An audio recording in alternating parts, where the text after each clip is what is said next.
And we're back after realizing we didn't have our fucking microphones Yeah, going. this is what we do when we try to, do it all kind of stuff like that. I just want to make a quick shout out to my nephew who made this beautiful. He's too cute. Like he's. Wait, he made that? He made that. Wait, no, I didn't know that. I thought he got it. No, he made this. What? He's been making these since he got this kit for Christmas. He has learned how to somehow. This is a child. Yeah. So a child did this. Are you kidding? And he learned in a matter of days. Are you kidding? He learned in like a day how to make balloon animals by himself. So he has been making balloon animals for his twin sister. I mean, not twin sister, but his sister.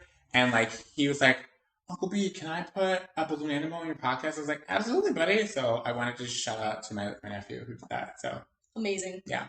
Great job, dude. Absolutely. Either way, hi. Hi. Welcome back to the Still Podcast. Yeah, Small Talk is Lame for those who don't know our acronym. But I'm Brandon. I'm Sierra. And this is what we kind of like engaged in just talking about things about communication and our experiences and our things like that. And today, I think we both have been like spewing over this one question. So I wanted to save it for us to ask each other. So, because I'm personally going through something like that, and I know she's witnessed me going through it. So I was like, this would be a good topic for us to kind of talk about. So, go ahead. I think it's like conflict. So, like, when was the last time you were in a conversation of conflict, and how did you communicate through that without your ego or you just like, I guess I want to say, pop off and be like, like all that. That's a rough one. So yeah, it's hard.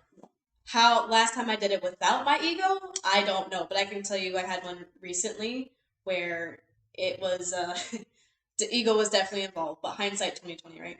It was something simple. It was over the dishwasher kind of shit. Mm-hmm. You know what I mean? Mm-hmm. And I just didn't appreciate how there was a lot of buried conflict going on where there was upsetness about a bunch of other things, and then the spoon in the dishwasher was the straw that broke the camel's back. Mm-hmm. And when that whole thing burst out, I was like, why are you up here over a spoon? What's going on? You know what I mean? Because it's not you're not up here over a spoon. It ain't the spoon. No, it's a lot of other stuff too. And the problem with that was a lot of the other stuff was me. It was like whatever we were going on about was also my fault. And I happened to put the spoon in the dishwasher kind of thing. So that was like the last bit. And then it's all, like women, everything is like connected in their brain. I don't think it's just a female thing. I think that's like people who are emotionally mature and mature in other ways probably. Like it is just a thing. And so that I ended up hyperfixating on the you up here over a spoon, don't come at it like that. Come at it with a different energy, please. Yeah. But then didn't want to get into the other shit. That was my fault. So, but I did in the end. We fixed it. Yeah. But that kind of avoidance of the rest of it, I stayed up there because I was like, Did I feel safer? Did I feel safer to stay up here when you're like, okay, I'm smelling the blood in the water, but I'm gonna stay on top of the. No. I called it out. I was like, it's not this. It's not just a spoon. It's probably other stuff. What is it? And then there was a whole conversation that exploded from that. So I wasn't afraid to uncover what it was, but I also didn't want to like talk about it. Like I don't want dirt on my shoes, but I will put my shoes on the ground. Yeah, I will show you that it's dirt, but I don't want to. You know like, what I mean? Exactly. I don't get my hands dirty. Exactly. Like that's dirt. I'm gonna fix it in the future. Yeah. But it's not the first time we had that conversation, and it's 100% my fault, and I know it. And it's just one of those things that we let it lie, and I didn't like the way that ended. Okay. And we're fixing it, and it's like moving forward, it's gonna be better, and I know it's gonna be better. But that conversation was just dumb. Like, it was an explosion over a spoon. And the reality is, you don't always handle it well. You know what I mean? I don't think any of us can know when we're handling something well. I think it's a matter of that you handle it. I was very aware I wasn't handling it well. But to be honest, I was very aware. And I was also on the clock, unfortunately, working from home. So it was a little complicated. It wasn't, so there's all these other barriers involved. Yeah. So maybe a perfect devil's advocate is like, what if there was no other distraction other than the fact that there was a conflict? Oh yeah, had I not literally been on the clock working from home, where I had just got off of a conference call meeting where I need to okay, let's start going. Like that, all of that happened immediately after the phone call ended. Yeah. And I was like, I have stuff to do. And it was a short day. We only had a few hours to be doing, and I had a lot of tasking. Yeah. Stuff I knew was going to take a while, and I wanted to make sure that I delivered on all these things. And so I was, we're arguing over a spoon right now. And then there's like a little mini fit, I won't call it a tantrum, but a little fit going on of explanations of what was making them angry. And it's like, okay, cool. I would love to go fix all of this right now, but I'm on the clock. Can we have this discussion later? All I'm hearing, like in my head, the clip that's playing in my head is that scene from Inventing Anna, which is like, I do not have time for you. Dude, that series was good. It was super good, but all I keep seeing is like, in that situation, my mind was just like, he's wanting to talk about their relationship, and she's like trying to build this empire, and she's just like, I do not have time for you, and it was like, yes, but she cares, but she's like, I'm trying to do this other shit. I love our moment, but like the timing of that moment is not right now, right? And you just want to keep dig and dig, and I'm like, it's like I hear you and I see you, but I wasn't even have that much of a good attitude about it, to be honest with you. Okay, so maybe that's hindsight. That's no, like I said, 100% hindsight, and that was my fault, and you know what I mean. But we're fixing it, so it's not like we had that follow up conversation. But you were talking about in the moment, no. Yeah. What about you? Okay, so I guess mine is like a series because it took series of steps internally, externally, and together for me to even get to a place where like I could witness and participate in conversations of conflict in that manner without like it being an aggressive conflict. Because I think the word communicating in conflict doesn't have to be yelling. And it doesn't have to be screaming. It doesn't have to be disrespectful, things like that. I was in a place where they originally were nothing but aggression and anger and elevated language. So they went from 0 to 100 easily all the time? Like literally without even like any like identifiers of being like, oh, you're getting pissed or you're getting emotionally pissed. It's not even like you don't feel understood or heard or something like that. You're just mad. And I was like, how do we get here? Like what? It's just layered. It's like the worst onion, and then I'm just cutting it, and I'm just like getting every single fume that I could possibly get, and I was like, this onion isn't supposed to cut that bad. Based off what I know of the situation, yeah. Do you think any of that has to do with like that person doesn't handle conflict well? Period. So no matter what the conflict is about, all previous conflicts kind of echo back and come through.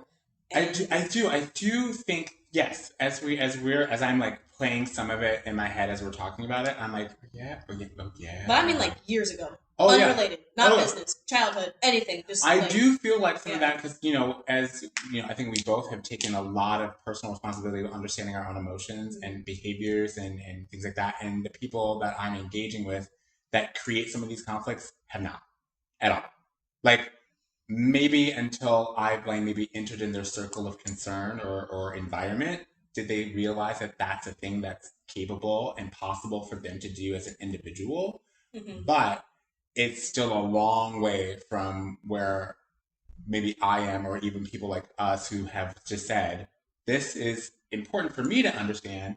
I'm going to share that wisdom in my own behavior about it, so that way, it just kind of like it's almost like when we talk about boundaries, it's like my behavior is clear about like I'm not going to yell, I'm not going to be disrespectful, I'm not going to antagonize or like gaslight you to make me validate my behavior in this conflict or communication. So I've learned that at this place, at this layer of that I'm in right now with this conflict, was just kind of like, okay, I clearly understand that there's a level of accountability, there's a level of deflection, there's a level of validation for mistake and lack of ownership, but like and minimalizing it. Like, I'm like there's a bigger overview here. It isn't this like, it isn't the spoon. Oh, yeah. Like, this is not the fucking spoon, dude. Like, it's not. There's other things going on. There are so many bigger things about this that you've now made the spoon be the only version of that. And I'm like, no. Like, and I'm trying to be calm and clear and it's difficult. And you even called it comforting to just kind of take mental breaks or even conversational breaks in it. I was like, switching topics, like, you know. Oh, yeah. Instead of dealing with that immediate like thing that I knew was starting to like escalate, I was like, okay, let's switch gears. Well, but you did that for multiple reasons, and I understand. Yeah. But even in that situation, and in our environment, when we were both like you were witness and I was the person involved in it, it was still like that. It wouldn't have mattered where the environment was. Those same reactions and statements and behaviors and deflections still would have been said.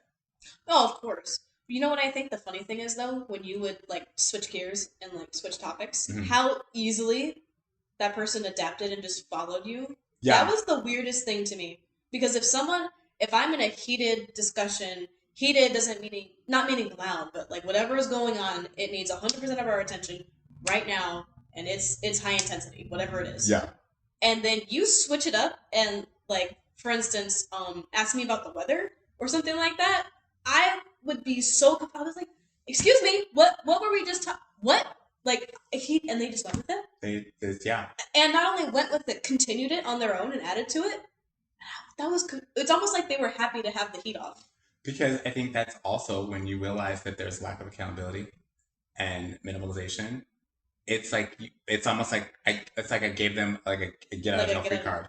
And then didn't take it. And still circled back. Yeah. And then still wanted to evade, which was the weirdest thing. Yeah. And that was part of like how I'm trying to learn how to navigate through that conflict, because before that, there was another level of like disconnect, but creating conflict. And we didn't even talk about this yet, but there was another moment outside of the one topic where we had introduced another situation that created the same outcome of miscommunication, disrespect. Like completely unrelated to, okay. Yeah. Okay. And it involved like, and this was in a professional sense where like someone that we work for and work with felt immediately dehumaned, not validated in their worth and their need for our expertise, and their communication was not the problem. It was the communication being given to them by the business. And I was like, and that's rough. It's so rough after literally having a similar or adjacent moment of being like, this is what happened when communication and conflict came here. Where is okay, it just didn't happen. And then even then can't circle back to it because that's going to recreate the same deflection. And I was like, this is exhausting. It was literally the most exhausting day I had about like, of just communicating during and after a conflict. Cause like it happened twice. And I was like, okay. It drains you mentally and emotionally so much.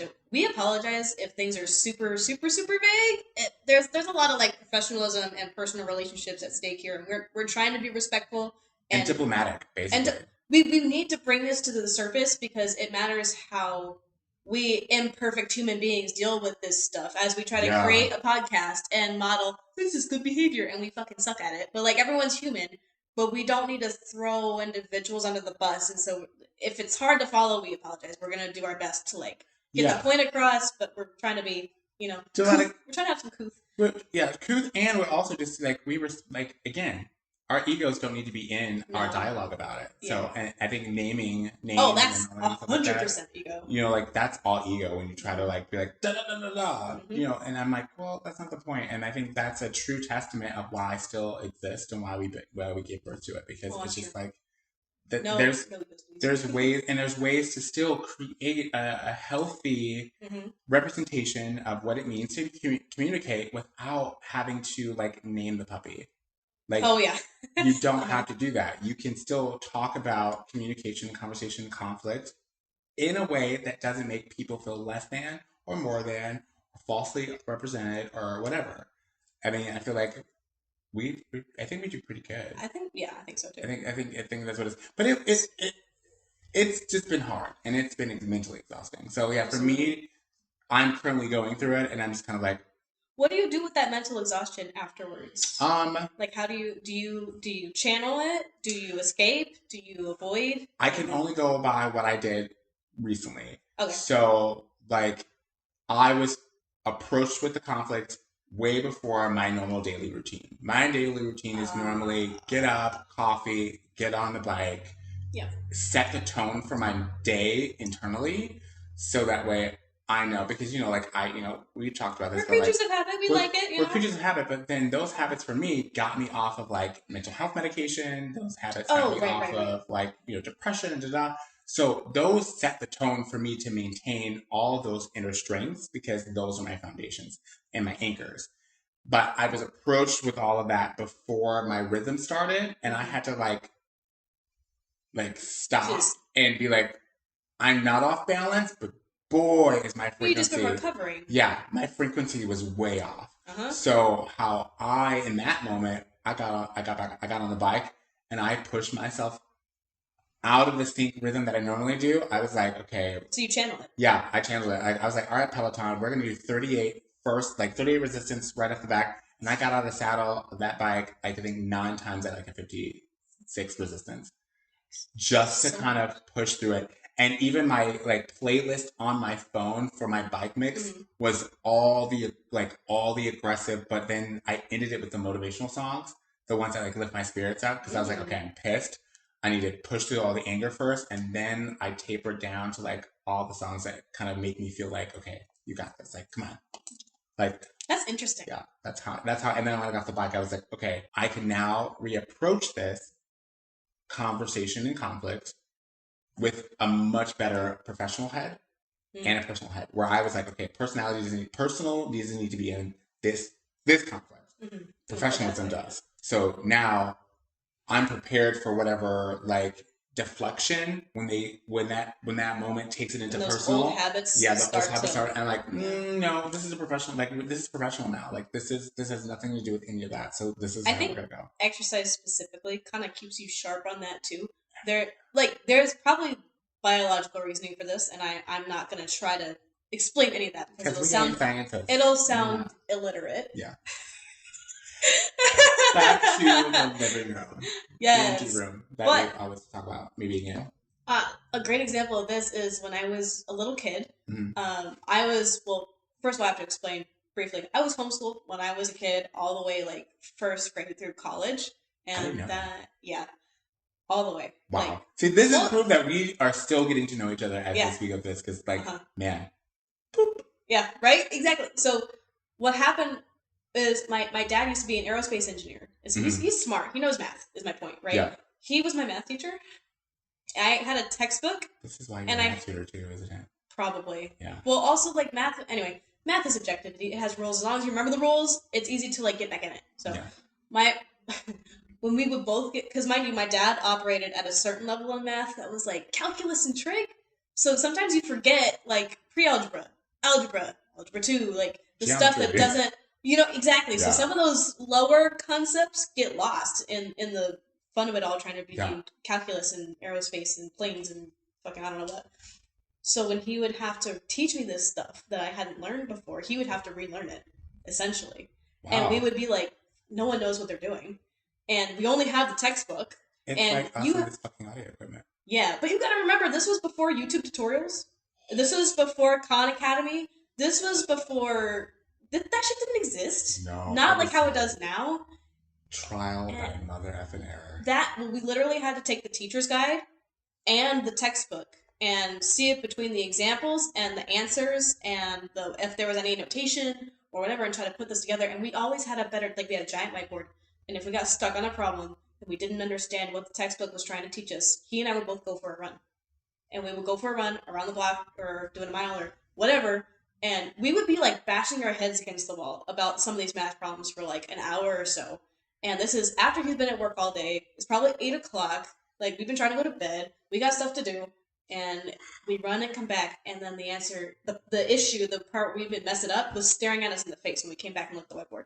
The resilience and how I always, like, when we first met, I was like, she's fucking resilient.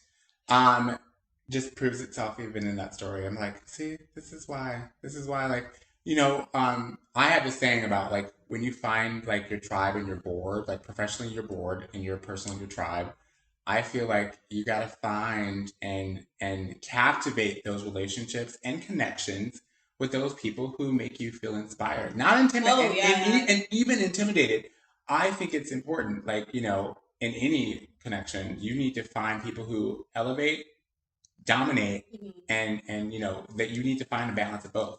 But would you say intimidated or like just admired? Like admired. Yeah, because intimidated, but like in a sense, like, oh, I need to grow. Like, you know what I mean? Okay, like, maybe yeah. So to your point, the intimidation of like, holy crap, I need to raise. I'm lacking. Yeah, or like remember like our like third or fourth meeting of product production. Yeah, when I just like whipped out, and you're like, holy crap! And I was like, no, I did that because you made me feel like. And I was like, you know, no, that was so good because we had been going back and forth. We hadn't purchased equipment. I think we were trying to research equipment. Yeah. Researching software. Researching fucking. We didn't understand all of the intricacies between audio and video and hardware and software and connections and cords and all the.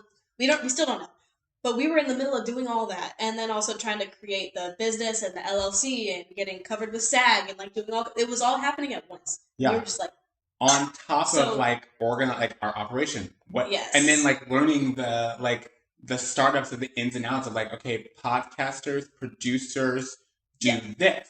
Yes, like what are we technically labeled in like a legal sense of the word, and how are we gonna get like all these agreements in place? And so I feel like we were just handling two separate worlds for a little bit. Yeah. I was handling some of the stuff, and you were handling different stuff. Yeah. But we both didn't realize how much the other person was doing those things, and so when we came to the meeting together, we saw the empty other halves in ourselves, and we were like, "Oh shit!" But we also kind of felt, you know what I mean? Yeah, we felt it, but then I think it all kind of merged, and then it just became like a one unit type of thought process. But it was in those moments where we're like, "Oh shit," and you're like, "Oh shit," and I was like, "Yeah," and you're like, "Yeah," and I was like, "Oh, okay, we're good." So it was just one of those things. Like, but yeah, I feel like that's what you need to have. That's the kind of people or those mementos. That's what makes me stay connected, invested, and antiquated. Is that the right word? I'm not sure. But yeah, it makes me protect the bond even more, because we talked about this in our in trust versus belief. We talked about how important it was for us to kind of go into that space, and I think this is kind of like a good place for us to kind of like ponder and think further about that. What do you guys think? Do you guys think that conflict and communication are difficult for you? And like, when was the last time you guys had a conflict and had to communicate that without anger, or aggression, or yelling, or anything else like that? Or have you? Or have you? Yeah. Sometimes people, they're not aware of that. I want to know. Leave your comments in below. Like, I really want, or like you know, just call it out. Yeah. So I think find us on our website. Find us on our socials. Leave us a note. Yeah, we'll put all that in the link below. I think that's a good idea. Yeah. Yeah. Cool. I think that's a good one. We will be right back while we have to go change the batteries in our cameras. Because we're awesome people. All right. See you soon, guys. Bye.